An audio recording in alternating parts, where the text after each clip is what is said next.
नमस्कार, स्वदेश न्यूज में आप सभी का स्वागत है। मैं हूं भागीरथ साहू।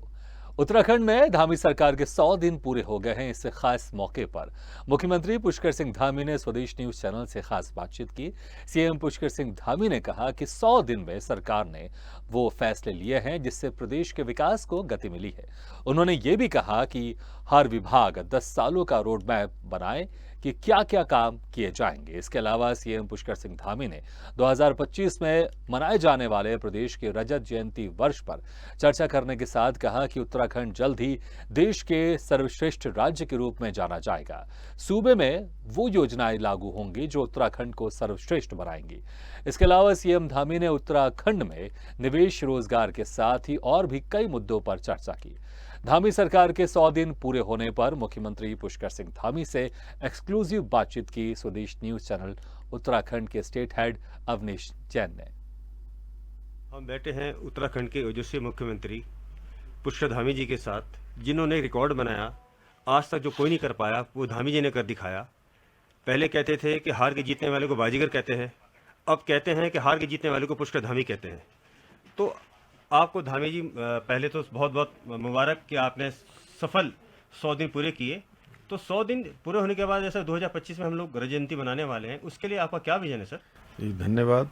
कि 2025 में जब हम रजत जयंती वर्ष मनाएंगे तो हम हिंदुस्तान के श्रेष्ठ राज्यों में से एक राज्य के रूप में जाने जाएं। उसके लिए हर विभाग को, हर सेक्टर को हमने सबसे अपेक्षा की है कि सभी अपना एक रोड मैप बनाएं कि 9 नवंबर 2025 तक हमारी वो योजनाएं जो उत्तराखंड को श्रेष्ठ राज्य के रूप में बनाएंगी, उन योजनाओं को अपने विभागों में लागू करें। उन योजनाओं के लिए अपने यहाँ योजना बनाएं। उन योजनाओं को साकार करने के लिए जो भी काम हो सकता है उन कामों को सब लोग करें। उस दिशा में हम लोग काम कर रहे हैं।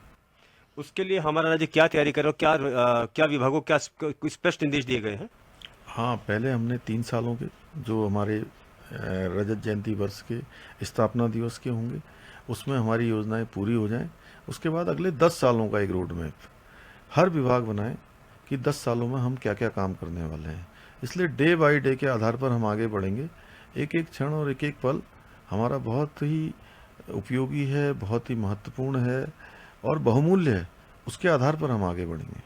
इससे क्या लगता है सर कि आने वाले समय में जो इन्वेस्टर है उत्तराखंड की तरफ आकर्षित होगा, जिससे हम लोग रोड का जाल बिछ रहा है, जैसे काम चल रहा है, आज माननीय प्रधानमंत्री जी की योजनाओं का आप लोग बहुत तेजी से इम्प्लीमेंट करते जा रहे हैं। इससे क्या लगता है सर आने वाले टाइम में कि इन्वेस्टर के लिए एक फ्रेंडली स्टेट बन के हम लोग उभर के आएंगे? निश्चित रूप से देखिए, यहाँ पर उद्योग बढ़ेंगे, धंधे बढ़ेंगे, क्योंकि माननीय प्रधानमंत्री नरेंद्र मोदी जी के प्रधानमंत्री बनने के बाद यहाँ पर उत्तराखंड के अंदर रोडों का जाल बिछा है।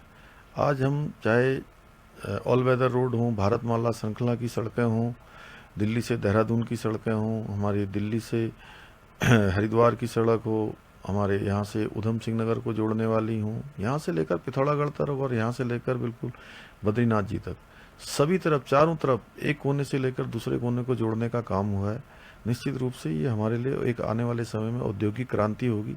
एक शांत प्रदेश के अंदर लोग उद्योग लगाएंगे तो हर प्रकार से उनको जो भी सुविधाएं दे सकते हैं हमारी सरकार भी देने का काम कर रही है। उद्योग मित्रों के साथ बैठकर भी हमने इस बारे में बात की है और उन्होंने जो भी अपनी ज़रूरतें, उनकी समस्याएं, उनका समाधान हमने निकाला है। आने वाले समय में हमने उनको सबको अपने ब्रांड एम्बेसडर की संज्ञा दी है। वही लोग और उद्योगों को लाएंगे और इन्वेस्टर को लाएंगे और एक चाहे वो रोजगार का सृजन हो, चाहे उद्योग क्रांति हो, उस रूप में हमारा राज्य आगे बढ़ेगा। आप अपने जो बेटे हैं उनको क्या प्रोत्साहित करेंगे आर्मी में जाने के लिए? एक निजी सवाल। देखिए, ऐसा है कि आप एक चूंकि सैनिक पुत्र हैं, वो मुख्यमंत्री पुत्र हैं। देखिए, हमें हमारे पिताजी ने, माताजी ने हमेशा एक ऐसा वातावरण दिया जिसमें हम लोग अनुशासन में रहे। हम लोगों ने सामान्य परिवार में रहकर जो भी अपनी पढ़ाई लिखाई पूरी की, उसके बाद भविष्य में चूँकि जिसका जिस क्षेत्र में भी जो है जाने का होता है, जिस क्षेत्र में उनकी रुचि होती है, अभिरुचि होती है, उस क्षेत्र का चयन करने का अधिकार स्वयं उन्हीं का होता है। मुख्यमंत्री जी, आप उत्तराखंड सरकार के ब्रांड एम्बेसडर भी हैं जिस तरह योगा आप सूर्य पर नमस्कार करते हैं, काफ़ी युवा आपको देख के प्रोत्साहित हो। जब मैंने भी करना छोड़ दिया था, आपको देखने के बाद मैंने भी करना शुरू कर दिया। तो ऐसे आने वाले समय में योगा को और कैसे प्रमोट करना चाहिए, जैसे आयुष को? योग और आयुष की धरती उत्तराखंड है। धर्म, संस्कृति और अध्यात्म की धरती उत्तराखंड है। ये योग धरती के रूप में जानी जाती है और यहाँ से पूरे हिंदुस्तान के अंदर, पूरे जन जन के अंदर योग जाता है। और मैं तो कहूँगा कि माननीय प्रधानमंत्री जी का मैं धन्यवाद और उनका अभिनंदन करता हूँ कि आज योग हर घर का योग हो गया है। आज पूरी दुनिया का योग हो गया है। योग आज पूरी दुनिया का योग हो गया है। 21 जून को मनाया जाने वाला योग दिवस हमारे प्रधानमंत्री मोदी जी के नेतृत्व की मैं कहूँगा कि क्षमता है या उनका नेतृत्व है, जिसके कारण से आज पूरी दुनिया योग मना रही है। और योग करना निरोग रहने का सबसे बड़ा साधन है, इसलिए सभी को योग करना चाहिए।